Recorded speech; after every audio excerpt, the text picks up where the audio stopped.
jamaah salat subuh yang saya muliakan, puji dan syukur senantiasa dan terus kita panjatkan dan kita sempurnakan hanya untuk Allah Subhanahu wa ta'ala yang senantiasa menyempurnakan kenikmatan demi kenikmatan kepada kita. Kenikmatan sebuah variabel atau kata yang sederhana yang kita bisa berbeda dalam memahaminya, apalagi merasakannya.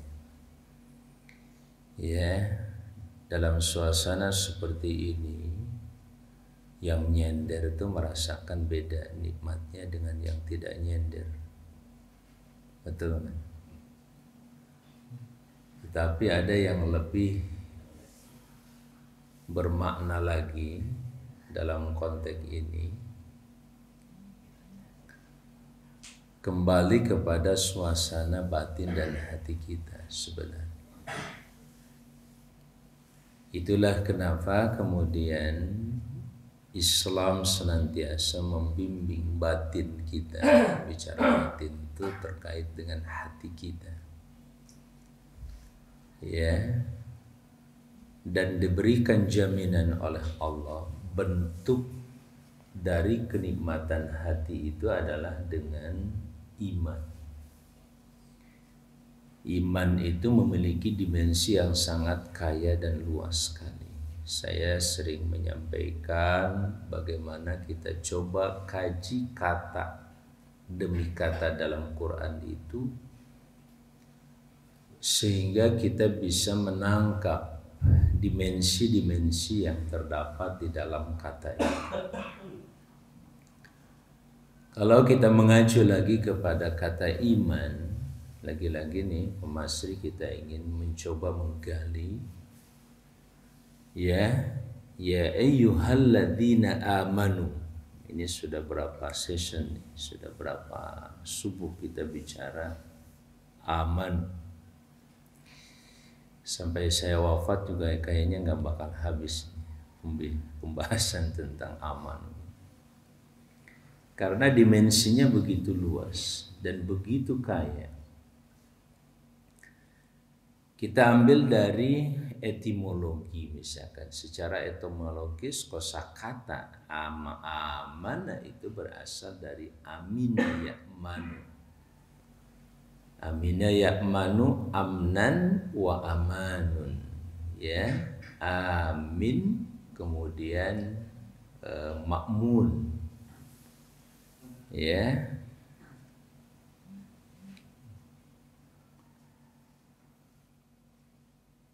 Dari kata amina ya'man ini, ya, kalau dicari di situ Ustadz Fathur Rahman di kamus, ya, coba dicek di makna kata amina ya'manu, itu artinya rasa aman.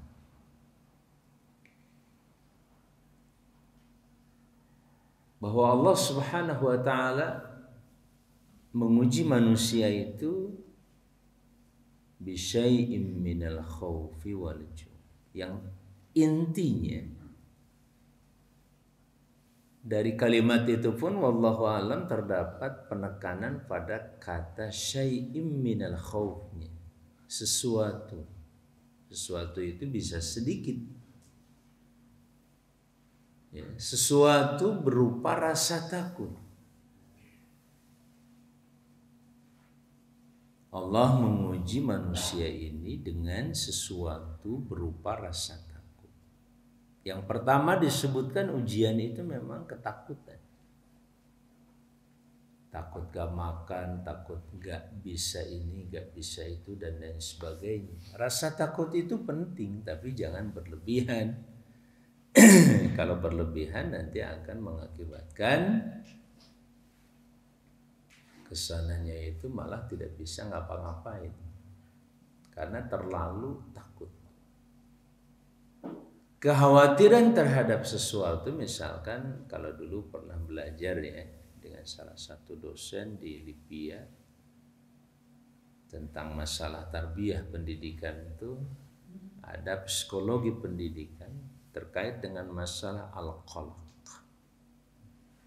kecemasan. Nah, mustawa al-qalaq, tingkat kecemasan kita juga harus terukur. Orang aman-aman aja nih, siswa santri mau ujian ke mau enggak, aman aja nih. Itu nggak punya kecemasan. Ya. Nah, yang seperti ini juga bahaya. Akhirnya nggak belajar. Besok juga bisa saya. Gitu tuh Pak Masri. Terlalu cemas, jadi gelisah. Mau belajar nggak konsentrasi. Wah, takut besok saya nggak bisa ngisi. Baca ke situ aja pikiran. Saya kalau setoran besok nggak bisa. Mikir ke situ terus. Jadi bacanya juga nggak konsentrasi. Akhirnya gagal juga. Nah, ini anak-anakku sekalian yang saya muliakan. Allah Subhanahu wa taala mengajarkan waqimul wazna bil qisti wa la tukhsirul mizan. Hidup itu sudah diciptakan dengan timbangan. Tinggi sekian, beratnya sekian.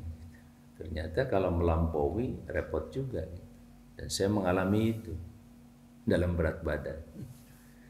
Tinggi sekian, beratnya sekian, ternyata membahayakan juga. Yang lain juga sama. Tolong suruh maju. Ya, usahakan coba. Usahakan tahan matanya sebentar. Cara nahannya terserah, mau berdiri, mau apa sudah. Sayang ini ya, bukan ilmu buat kalian saja. Saya juga memerlukan ilmu ini. Kesempatan di sini belajar bersama. Bukan hanya sekedar pengetahuan, tapi belajarnya juga belajar sampai bagaimana kita menerapkan apa yang Allah tunjukkan. Itu saja dari sisi kosakata. Sekali lagi bahwa amina ya'manu itu artinya rasa aman. Rasa aman itu salah satu jaminan hidup yang luar biasa. Ya, li'ila fi Quraisyin ila fihim rihlatas syita'i was-sayf. Falyabudu rabb hadzal baitil ladzi at'amahum min ju' wa amanahum min khauf. Allah memerintahkan kita umat manusia menyembah Allah Rabb hadzal bait, Tuhan rumah ini, yaitu Ka'bah Musyarrafah. Waktu itu siapa Rabb hadzal bait? Siapa Tuhan rumah ini? Termasuk rumah-rumah yang ada di sekitar kita berupa rumah Allah, yaitu masjid. Sembahlah Tuhan yang maha memiliki masjid-masjid ini, terutama Ka'bah Musyarrafah, induk dari seluruh Baitullah. Siapa dia? Allah mengenalkan kepada kita sekaligus memberikan rasa aman kepada kita. Yang kamu sembah itu adalah alladzi at'amahum min ju'. Allah menjawab tidak dengan bahasa-bahasa yang sesuatu yang abstrak gitu. Tetapi dengan bahasa di mana kita semuanya bisa memahami itu. Siapa dia yang harus saya sembah itu? Allazi at'amahum min ju'. Kamu suka lapar nggak? Suka. Dialah yang memberikan makan dari rasa lapar. Nah, di sini juga Sultan, hubungan antara makan rasa lapar itu memang sangat-sangat kuat. Bagusnya makan itu kalau lagi lapar. Itu yang sehat. Kita kan suka ngemil ya. Ngemil ini mau lapar mau enggak tuh, mau kita makan aja. Ternyata itu yang membahayakan tuh sebenarnya itu ya penguasa. Bicara pengalaman semua yang ilmu. At'amahum min ju'.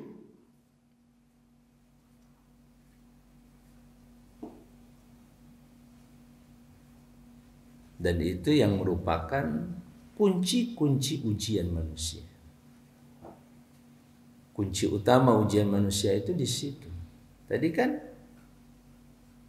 Allah menguji manusia itu bisyai'im minal khawfi wal ju'. Dua. Pertama rasa takut, yang kedua rasa lapar. Nah, ini juga kalau dibicarakan bicara tentang kelaparan dalam konteks biologis. Lapar dalam konteks biologis itu ya solusinya makan, kan begitu. Tapi ada lapar dalam konteks psikologis. Haus, lapar kekuasaan. Sudah punya kekuasaan, masih pengen terus saja. Udah dibuat 2 periode, 3 periode, 4 periode, itu susah. Kenapa? Karena manusia memang punya rasa lapar terhadap kekuasaan. Apalagi tadi, gak boleh kosong dikit, ngemil lagi, gak boleh lapar dikit, ngemil lagi terus sampai, dan ternyata itu merupakan kebiasaan yang tidak baik. Jadi kalimat at'amahum min ju', siapakah rabb hadzal bait? Adalah yang memberikan makan kepada mereka yang diperintahkan untuk menyembahnya itu. Dia jamin dari rasa lapar. Yang pertama disebutkan yang paling pragmatis. Ini juga satu tahapan nih, Ustaz Fatur, Ustaz Munawar, tahapan ketika memberikan solusi. Memang ada baiknya solusi itu dimulai dari sesuatu yang begitu mudah didapat orang. Makanya diberikan solusi pertama itu jaminan dari rasa lapar dulu. Empiris sifatnya, langsung bisa dirasakan. Ya, kalau saya gabung dengan kamu, saya bisa apa? Insya Allah lu makan dah tiap kapan saja. Gak bakal kelaparan, ikut aneh. Jaminan itu saja sudah menjanjikan. Walaupun kan tempo hari sudah saya jelaskan perbedaan manusia dengan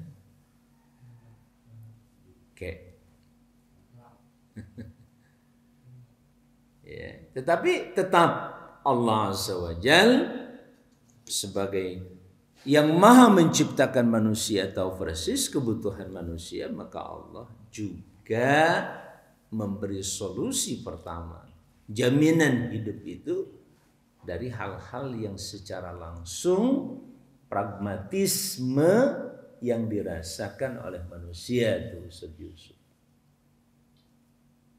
Ya, kalau saya ikut ngaji bisa tidur nggak? Halo? Jadi yang dicari itu zona aman biar bisa tidur. Memang pragmatis itu, tapi kalau tidur bukan pada tempatnya sama dengan tadi. Ya, makan tidak pada waktunya. Ya, emang tidurnya kurang gitu. Ya, harus nambah lagi, akhirnya jadi penyakit kan? Tidurnya bukan sehat, jadi penyakit tuh. Qurtubi. Nah, saudara sekalian, yang kedua apa? Wa amanahum min khauf. Dan memberi rasa aman kepada mereka dari ketakutan. Takut apa? Apa saja. Kalau tadi ada ketakutan atau kelaparan secara biologis, ada yang secara psikologis. Ini juga sama, bisa saja rasa takut secara biologis. Ketakutan biologis itu ya, bagaimana dia takut untuk tidak mendapatkan sesuatu yang oleh tubuhnya dibutuhkan. Seperti tadi, misalkan takut nggak makan.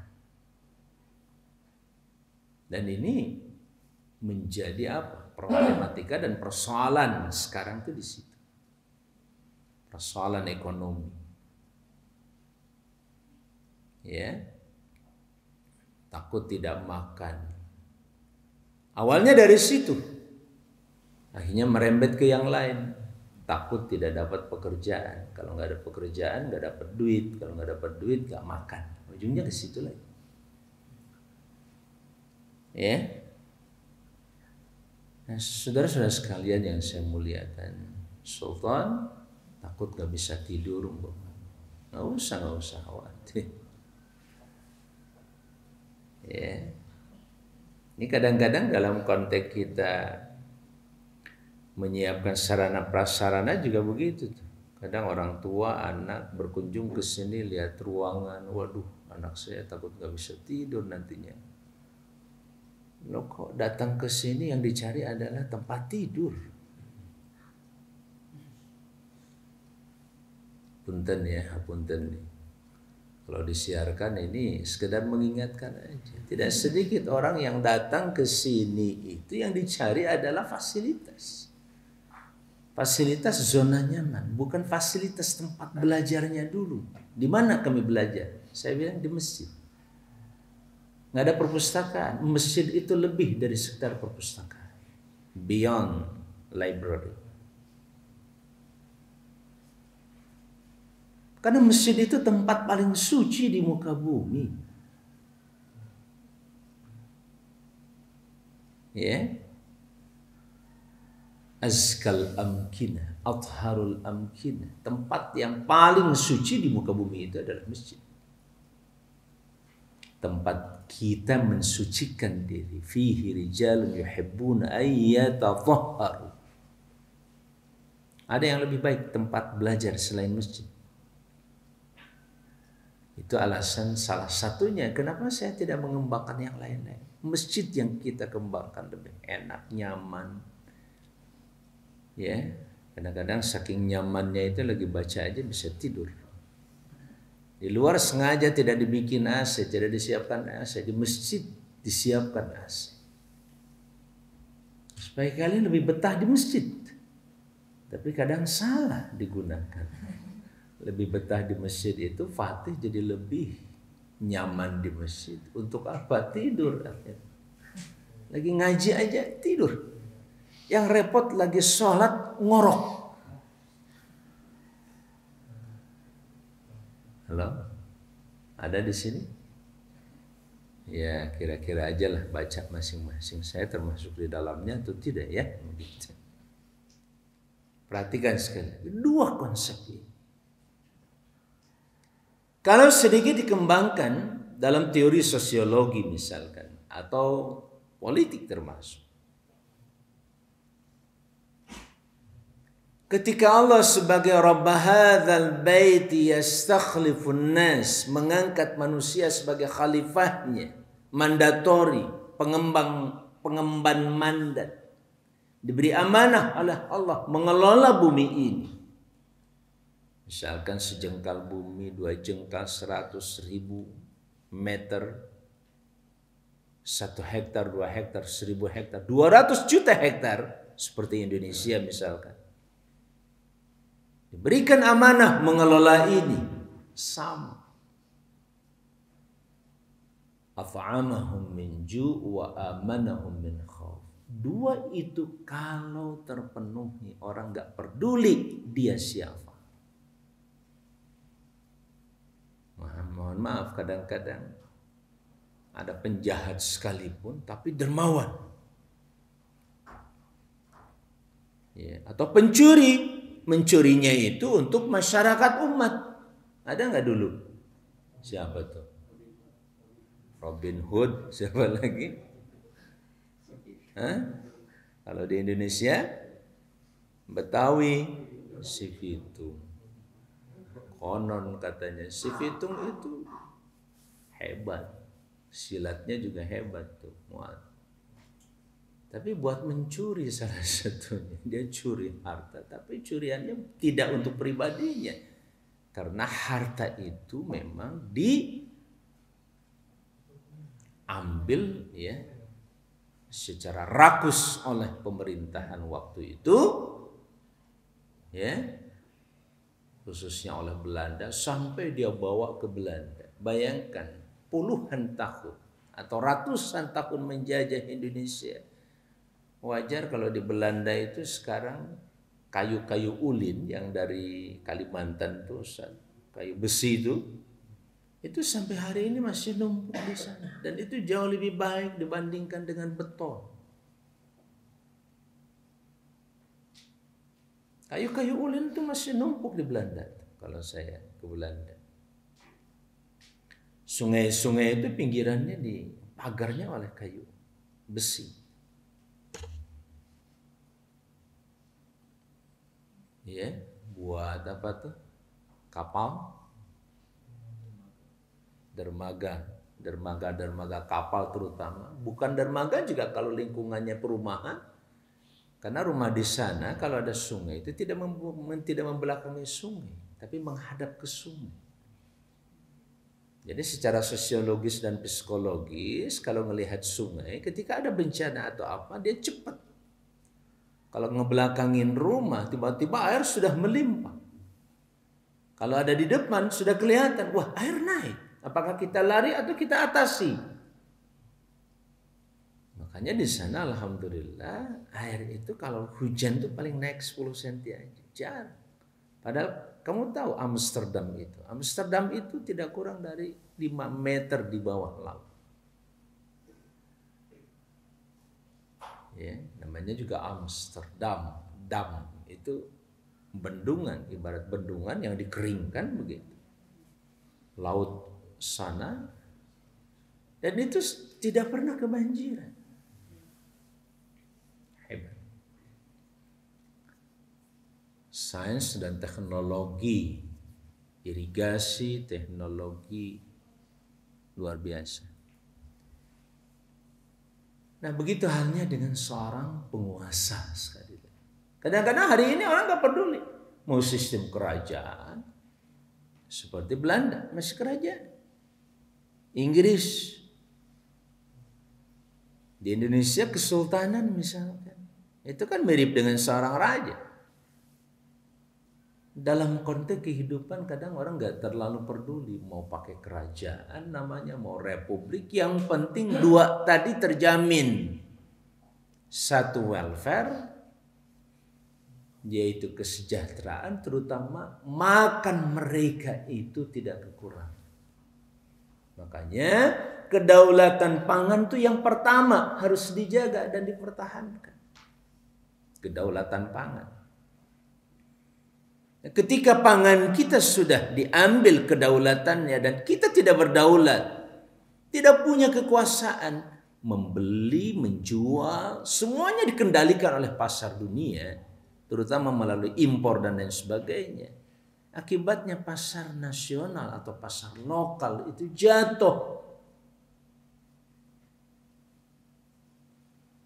Petani kita ingin menjual di atas 3.000 saja kadang susah. Jatuh harga. Kenapa jatuh harga? Sebab kita dibanjiri misalkan oleh barang impor yang harganya bisa di bawah 3.000. Mereka jual 3.000, kita mau jual 3.500. Siapa yang mau beli? Yang mau beli hanya fanatisme. Kalau kita fanatik dengan pasar lokal, lu pakai harga berapa kek, tapi saya mau beli dari saudara saya, dari paman saya, itu bisa. Dan sekarang juga jangan salah, berbagai perekonomian apapun banyak yang dikendalikan oleh faktor fanatisme. Tanpa fanatisme bisa jadi sebuah perkembangan ekonomi produk sesuatu itu tidak berkembang. Kalau sudah begitu dia mau pakai harga 2.000, kayak kagak peduli gua. Kata orang Betawi, saya tetap mau beli ini, yang berapa? 10.000 gua beli. Asal dari lu ya.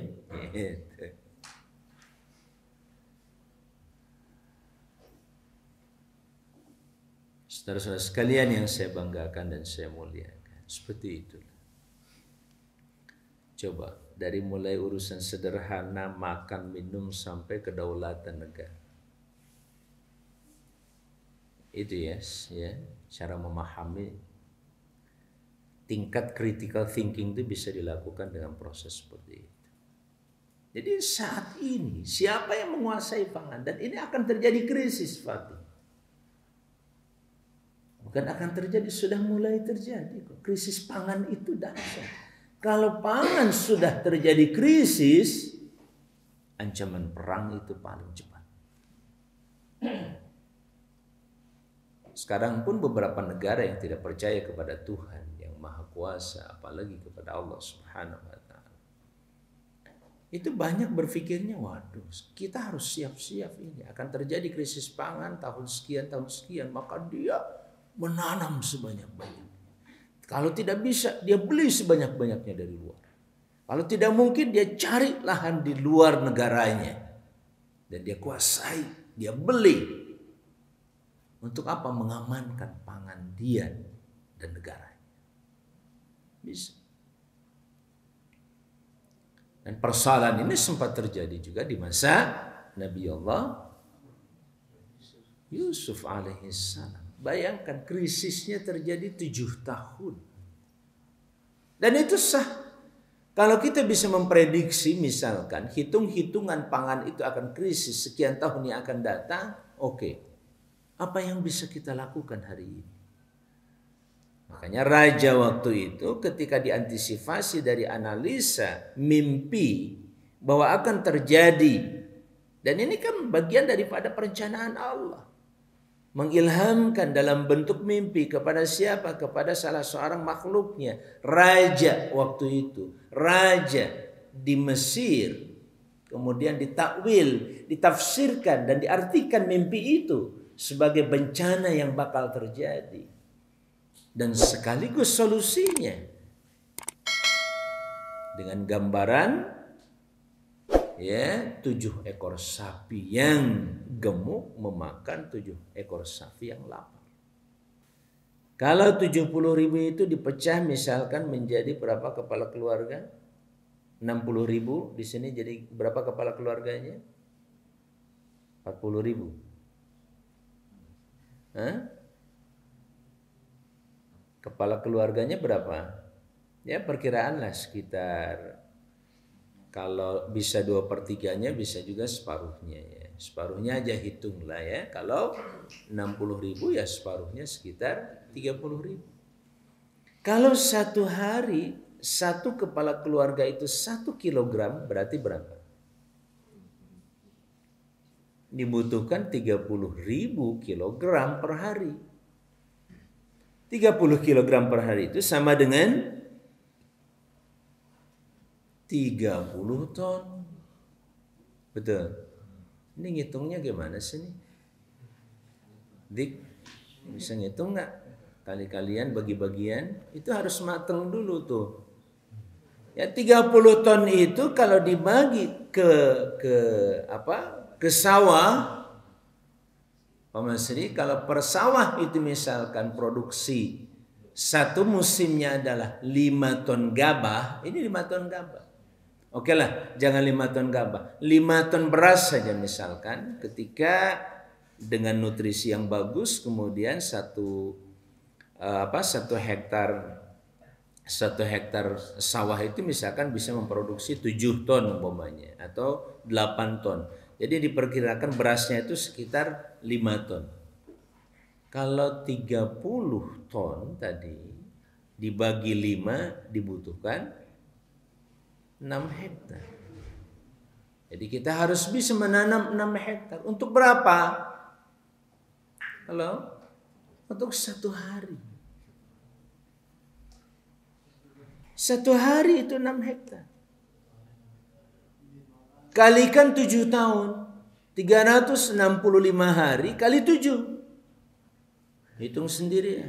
Waktunya habis. Seperti itu paling. Jadi berpikir ekonomi makro, pangan makro itu kayak begitu kita ngukurnya. Itu baru segede kemiri muka. Bagaimana dengan Beji? Bagaimana dengan Depok? Depok ada 2.484.000 jiwa. Mungkin sekarang sudah 2,5 juta lebih. 2,5 juta kalau saja misalkan 1 juta saja kepala keluarga. Berarti 1 juta. Silahkan. 1 juta kilogram. Ya kan? 1 juta kilogram per hari. 1 juta dibagi 1.000 ton per hari. Halo? Betul nggak? Oke. Kalau ini menjadi objek ekonomi, kalau per kilogram saja kita punya keuntungan 1.000 rupiah. Halo? 1.000 kali 1 juta kilogram berapa? 1.000 kali 1 juta itu berarti 1 miliar per hari keuntungannya.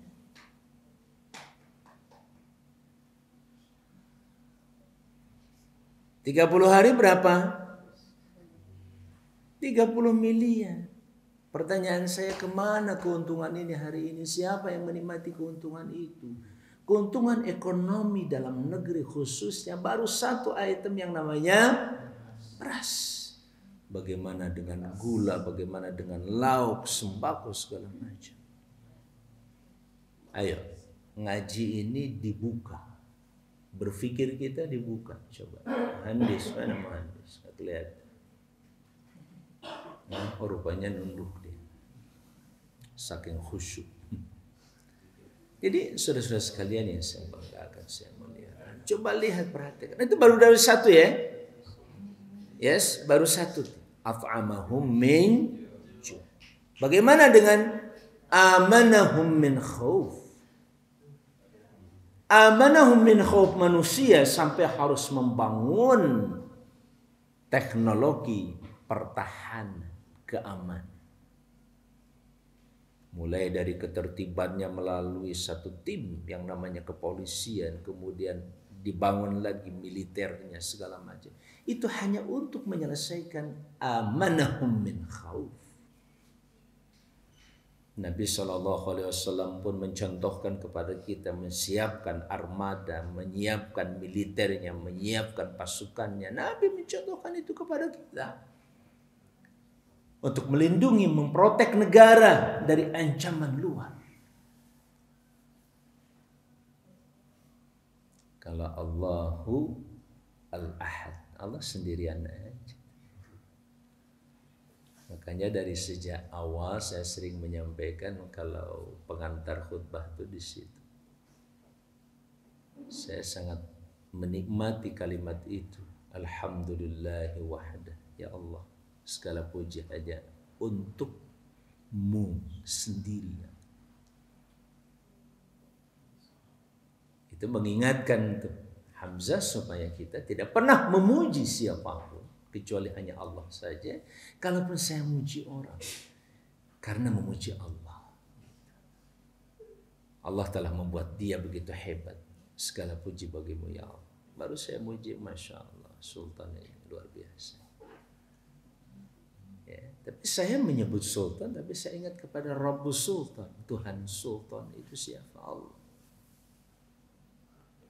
Itu alhamdulillah wahda, sadaqa wa'ada. Dia selalu benar akan janjinya. Wa nasara abdah, dia bela dia tolong hambanya. Jadi gimana supaya majlis ini mencetak hamba-hamba Allah saja, jangan jadi hamba selain Allah. Capek tadi nyiapin ini, nyiapin itu segala macam juga. Ingin memperbaiki sawah yang sudah rusak oleh manusia. Yang normalnya tuh dulu itu telah diciptakan sawah begitu luar biasa, dibikin rusak dengan kimia, dengan segala macam bentuk pupuk. Sekarang ingin mengembalikannya lagi, mahal, capek, luar biasa. Shadaqa wa'ada wa nasara 'abdah wa a'azza junda, dan dia akan memuliakan prajurit. Jadilah kalian prajurit-prajurit Allah. Kita bekerja untuk Allah kapan dimanapun kita berada. Kemarin kita ngobrol ya, Jen. Itu bagian dari bagaimana kita menjadi prajurit Allah. Prajurit Allah tadi bertani untuk apa? Menyelamatkan manusia dari ketergantungan kepada selain Engkau ya Allah. Beda kan dengan seorang petani bertani mikirnya apa? Wah, kalau saya dapat untung sekian nanti sekian. Enggak. Dia hamba Allah, jundullah, bertaninya karena Allah seperti apa? Saya ingin bertani menghasilkan pangan dari sisimu ya Allah, agar hamba-hamba yang makan ini semuanya hanya bergantung padamu dan ingat padamu ya Allah, bukan pada siapa-siapa. Maka Allah berkahi. Itulah makna walau anna ahlal qura amanu wa taqau. Petani yang bertakwa, yakin iman kepada Allah. Pada saat dia bercocok tanam, maka yang akan menjaga tanaman itu juga adalah Allah. Ya Allah, ini pangan hanya untukmu, untuk menolong agamamu melalui hamba-hambamu ya Allah. Saya titipkan sawah ini kepadamu. Astaudi'ukallahumma ya Rabbana hadar ruz. Saya titip kepadamu beras ini. Saya titip kepadamu rumah ini ya. Fa innahu la yadhi'u 'indakal wada'i. Karena tidak pernah akan tersiakan titipan di sisimu ya Allah. Makanya itu salah satu doa saya buat kalian ya Allah. Saya titip anak-anakku, santri-santriku kepadamu ya Allah. Saya titipkan keimanan mereka, ketakwaan mereka, ilmu mereka, kesalehan mereka. Sama kalian juga usahakan untuk mau menitipkan sesuatu kepada Allah. Titipkanlah ya Allah, saya titip Ustaz Amal kepadamu ya Allah. Ada yang pernah doa begitu? Halo? Ada yang pernah mendoakan saya? Pernah, saat cuma general aja. Ya Allah, guru-guruku. Kalau berdoa tuh untuk spesialisasi seseorang boleh. Sambil sujud-sujud sebut nama-nama. Tapi waktu sholat sunnah. Jangan lagi sholat fardu. Sholat fardu sujud terakhir sekalipun jangan terlalu panjang. Mau doakin bapak, ibu, semua keturunannya. Nanti orang sudah ngelihat.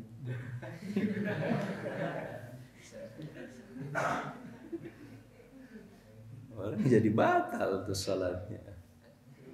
Ya, udah gitu ngedumel lagi di belakang. Ini lama banget.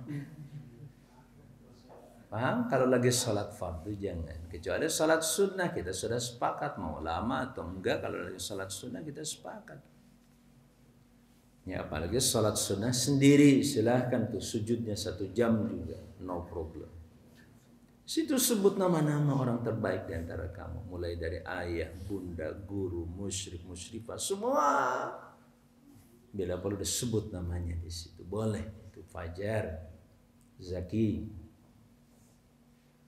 Begitulah cara kita menjadi hamba Allah SWT.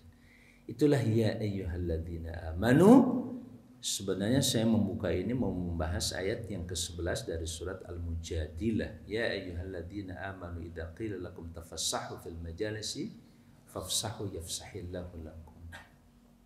Ya, wa idza qila shuzu famshuzu yarfa'illahu alladzina amanu minkum walladzina utul ilma darajat. Hubungan antara iman ilmu. Tadi baru iman dari sisi etimologi, secara bahasa hubungannya dengan rasa aman. Ternyata Masya Allah, ayat demi ayat memberikan ya gambaran yang begitu luas dan ditutup dengan satu jaminan Allah, alladzina amanu walam yalbisu imanahum bidzulmin ulaika lahumul amn. Orang-orang beriman dan tidak pernah mencampur baurkan keimanannya dengan kezaliman, Kezaliman di situ Pak Masri artinya kemusyrikan. Jangan sampai ada sekutu dalam hati ini bagi Allah.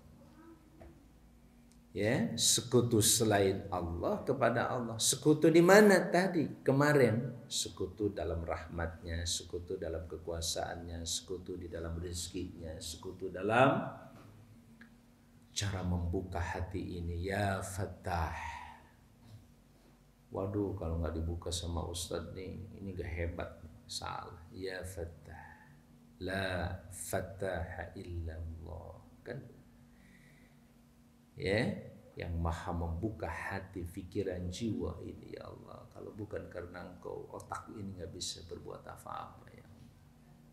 Itu contoh kemusyrikan sedikit apa di bidang yang 99 itu membahayakan. Makanya kita minta pada Allah supaya dibersihkan hati ini dalam doa kita, dalam zikir ma'thurat kita. Apa bunyinya masih?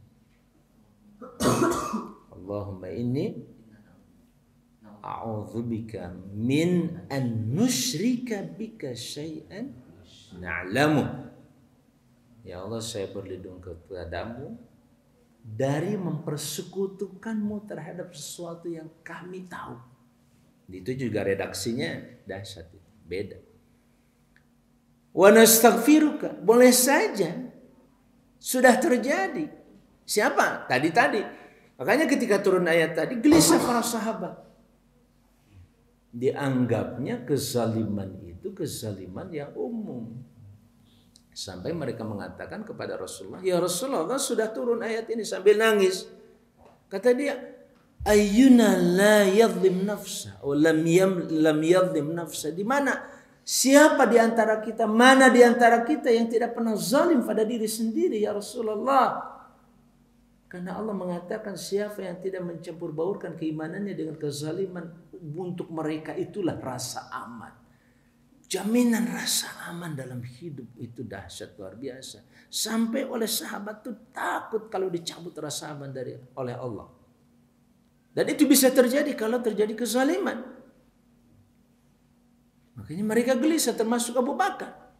Hanzalah datang pada Abu Bakar.